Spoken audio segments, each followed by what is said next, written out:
Oh, good day, everybody. Here we are with the Bible in a Year 2021. We're on day 94, Judges chapter 13, 14, and 15. And there's a lot to cover today, so we're going to get right down to it. Okay, so yesterday I ended off with mentioning how things seem to be flipping, where the oppressor would be oppressing for 3, 5, 6, 8 years, and then the leader would come in, the judge would come in and lead them in victory and be around for 40 years, and would die, and then there would be unfaithfulness and another oppression for 8 years, and then another person comes in and judges be their judge for 36 years, and so on. That period of time is has been flipping slowly, and now the judges are there for a very short period of time, just a few years. But the oppression with the Ammonites and the Philistines was 18 years last time. Now we find them Israel is being oppressed in a 40-year period by the Philistines. The Ammonites were defeated, but the Philistines are now oppressing for 40 years. And Samson is born during this period of time. So the Israelites again did things that the Lord saw as evil, and he handed them over to the Philistines for 40 years. So that's where we get our timeline. And just to point out, this is in this birth, okay? It's announced. It's an announced birth that parents are prepared because there's some things that they need to do in this preparation because he's being set aside here from birth. And so a messenger comes to talk to him. And this is only the second appearance of a messenger since Joshua. The Lord's messenger appeared to the woman and said to her, even though you've been unable to become pregnant and haven't given birth, you are now pregnant and will give birth to a son. Okay, so again, the Lord picking these barren vessels, these weak vessels, these rejected vessels, and he's redeeming them. He's redeeming them for his purpose. It's what he loves to do. I want you to note that. I want you to write that down. No matter how terrible and worthless you feel, the Lord's desire is to redeem. That's his heart. Okay, so you will give birth to a son. And these are the rules that have been set aside for him. And I didn't include it in these slides, but there's a portion that talks about that this son will begin the process of deliverance from the Philistines. It's not that he would deliver them; he would begin the process of their deliverance. So in verse 4 and 5, we read, now, here are the rules. Now be careful not to drink wine or brandy or to eat anything that is ritually unclean. Notice that, eat anything that is ritually unclean. No alcohol and nothing that is ritually unclean because you are pregnant and will give birth to a son. Now, this is really on top of the normal rules, of staying away from dead bodies and all that sort of stuff. Okay, so don't allow a razor to shave his head. But that's not the only thing. It's no alcohol, no unclean food, okay? And no razor on his head because the boy is going to be a Nazarite, a Nazarite for God from birth. That's not normal. Usually, Nazarites it's a period that is set aside in service and dedication to the Lord. It could be a week, it could be 3 months, it could be a year, but a lifetime. There's only I think I could be corrected on this, but I believe there's only three Nazarite, lifelong Nazarites mentioned in the Bible, and Samson is one of them. He'll be the one who begins. Oh, I did include it here. He'll be the one who begins Israel's rescue from the power of the Philistines. That's really important to understand, to underline it there. Because we know that Samson is not going to be a stand up, holy, pure, perfect vessel. But his purpose was to begin. Okay, so the Lord is going to use him as a tool. He's going to use him according to he already knows what Samson's character is going to be like, and there's going to be a limitation there. He's not going to be the one who delivers, but he's the one who begins the process. You can accept Samson a lot better, okay, if you can just understand it from this point of view. It's like Um, it's like the donkey that he used to speak to Balaam. Okay, it's there's all kinds of examples of the imperfect vessels that the Lord used to bring about His bidding, to bring about what He wanted to have done. Here we have an example of answered prayer. Um, Manoah is Samson's father, and he wasn't present when the messenger showed up to speak to his wife. Um, and so God listened to Manoah. He prayed and asked for the messenger to return, and God's messenger came once more. Who did he come to, though? The woman. What's going on? Is the woman more open? Is she's more sensitive to this? Or is it just because she's the important one? She's the one who has to pay the price. She can't eat unclean food. She can't drink any alcohol. She's the one paying the price here. So she was sitting in the field, but her husband Manoah wasn't with her. So she went and she got him and brought him as well.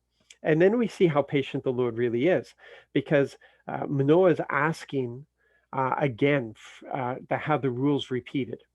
Um, isn't it good enough that his wife heard the rules? Why does he need? But he wants to feel included in this. That's why he wanted to see the messenger. That's why he wants to hear the same message. He wants to feel included. And the Lord, although this is not necessary, he actually listened. Was so patient. And Manoah said, "Now, when your words come true, what should be the rules for the boy and how he should act?" So that had already been given. And then we see something really important here. They're trying to honor and maybe glorify the messenger. There's this whole part about the sacrifice, but the Lord's messenger replied to Manoah, "If you persuaded me to stay, I wouldn't eat your food. If you prepare an entirely burnt offering, offer it to the Lord, or offer it to Yahweh."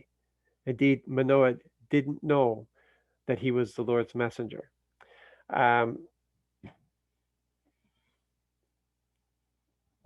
so, like, he in this offering, they observe that he is the Lord's messenger. It's verified in his reaction to this offering that goes up. But they also will turn around. They want to know his name. Maybe they want to name the baby after him to honor him. And the messenger is just like, "Forget it, guys. Like, you don't need to know my name because it's not about me. It's about Yahweh." He's making sure all the honor and glory go to Yahweh. He's not given into this thing because he knows that these are idol worshippers. This is their tendency. This is what they go towards. And then we have some silliness here, when it's revealed, when they see the Lord's glory in the messenger, when it's very evident to them that this is the Lord's messenger. Um, Manoah said to his wife, "We are certainly going to die because we've seen God." Seeing the messenger is like seeing God. I, really silly. Think about it for a moment, and you realize how silly this statement is. Thankfully, he married a very intelligent wife, because she turns around and she says, but his wife replied to him, "If the Lord wanted to kill us, he wouldn't have accepted the entirely burned offering and grain offering from our hands. He wouldn't have shown us all the things or told us all of this now." It's just like, it's logical, right? It's logical, but it's amazing where fear will take us, and we forget, and that's an important lesson there as well.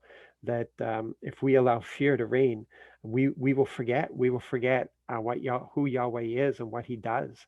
Not as in He exists, but as in His character, His love, His compassion, and maybe we'll even blame Him that He's punishing us, or you know.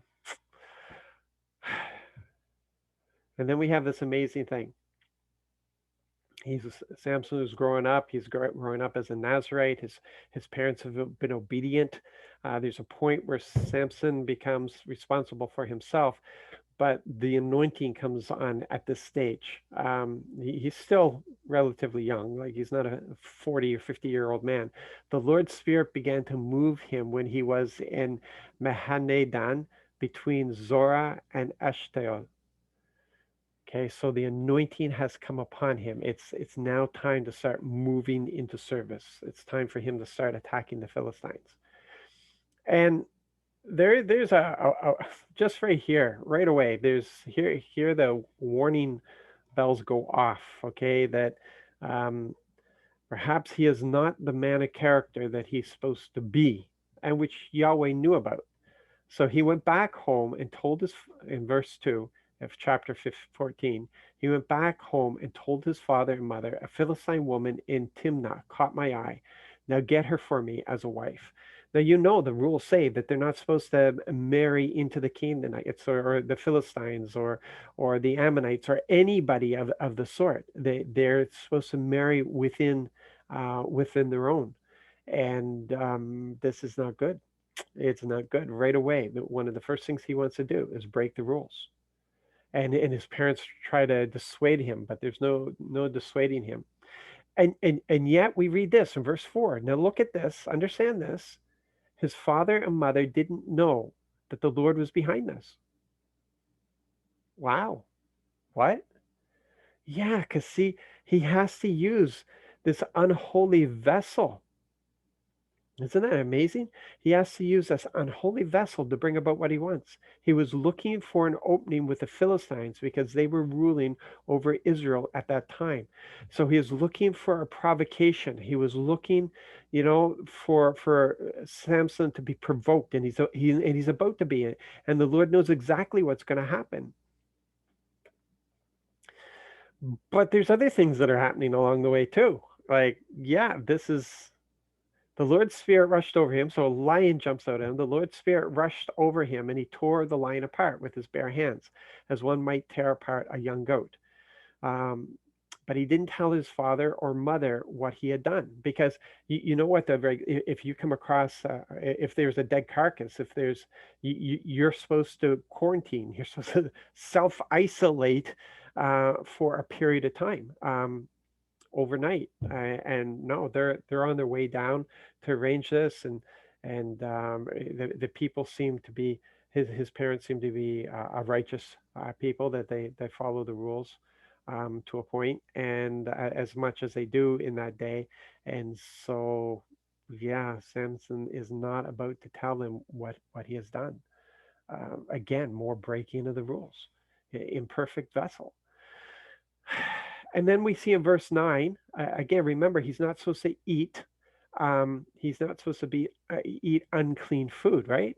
And look what he does. He comes across he goes and checks out the carcass, which he's not supposed to do, but he goes and checks out the carcass, and he finds that honeybees have set up shop in the carcass.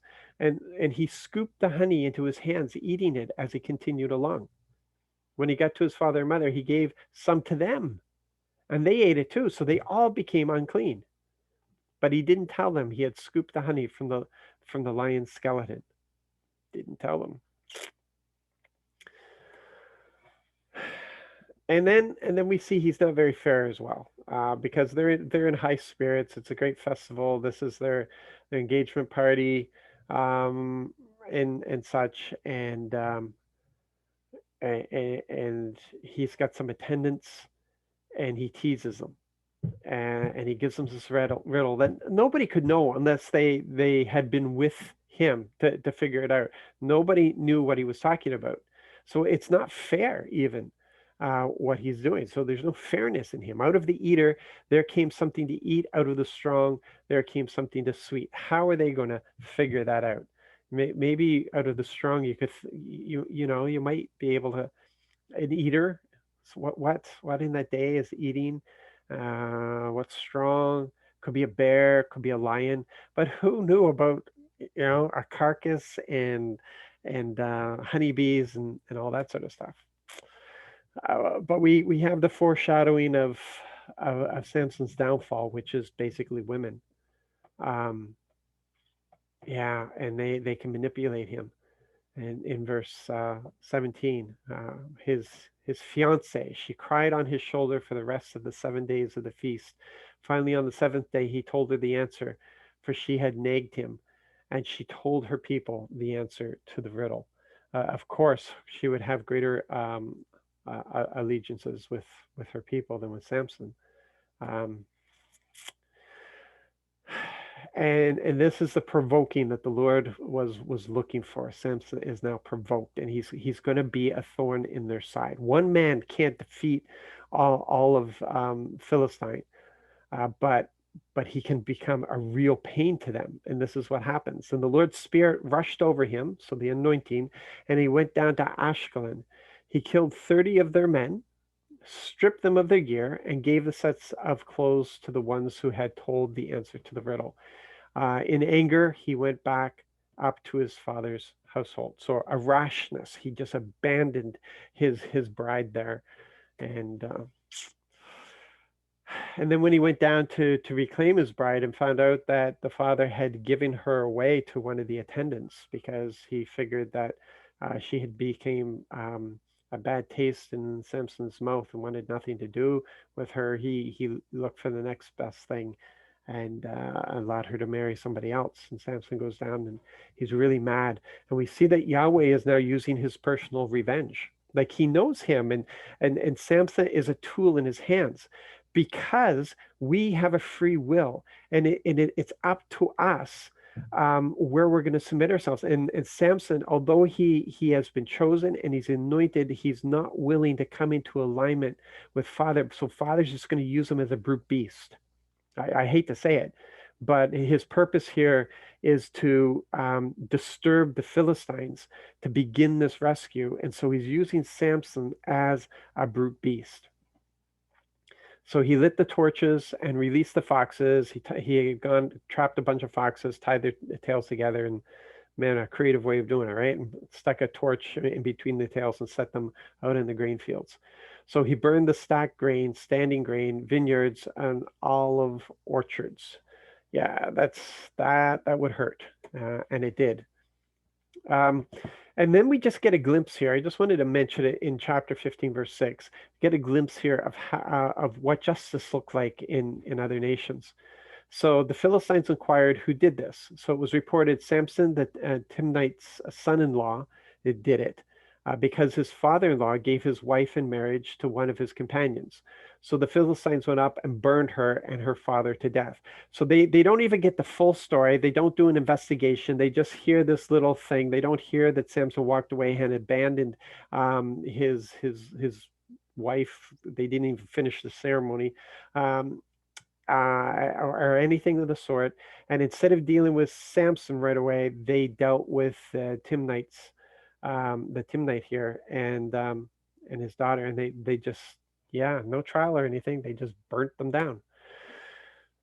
Wow, that's what justice looked all around them.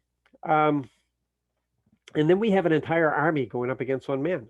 The Philistines marched up, made camp in Judah, and released their forces on Lee.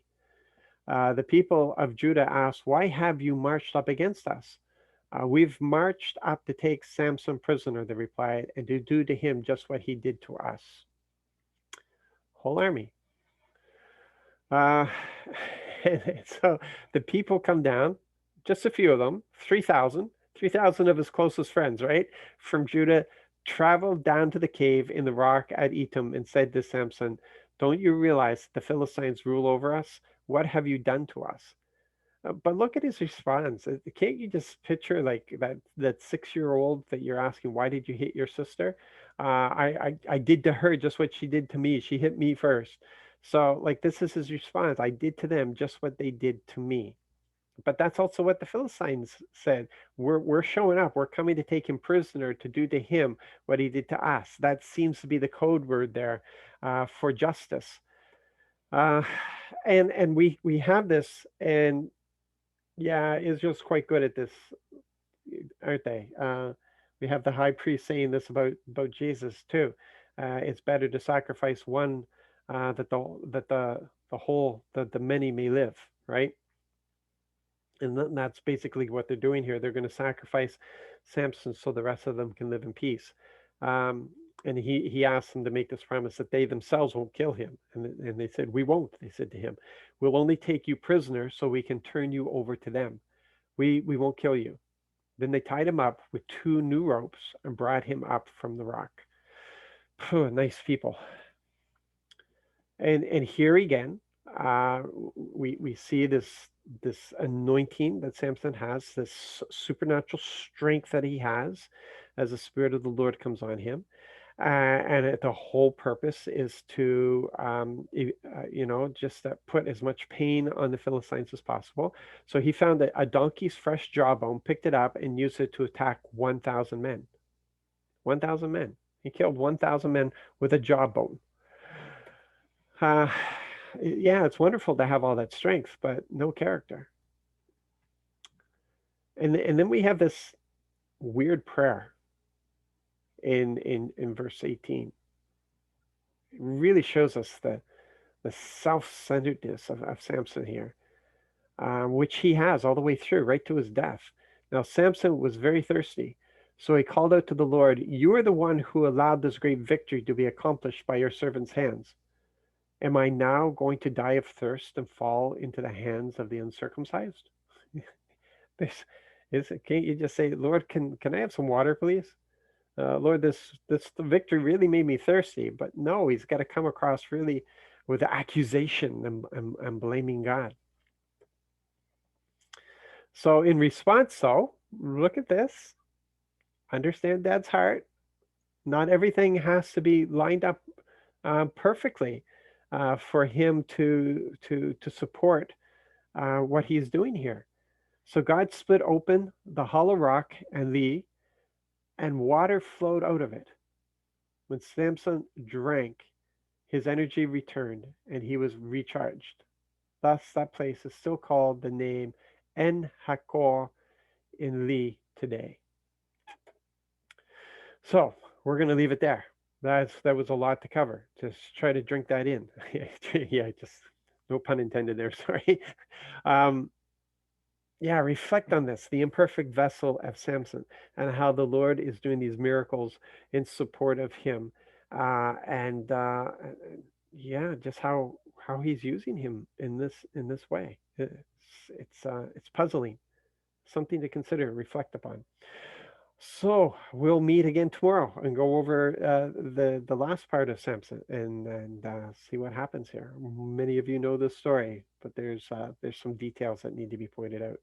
You guys be blessed today, and one thing we should be learning right here: trust the Lord, walk in His righteousness, do what He says, so He can bless us because He wants to. Love you guys. See you tomorrow.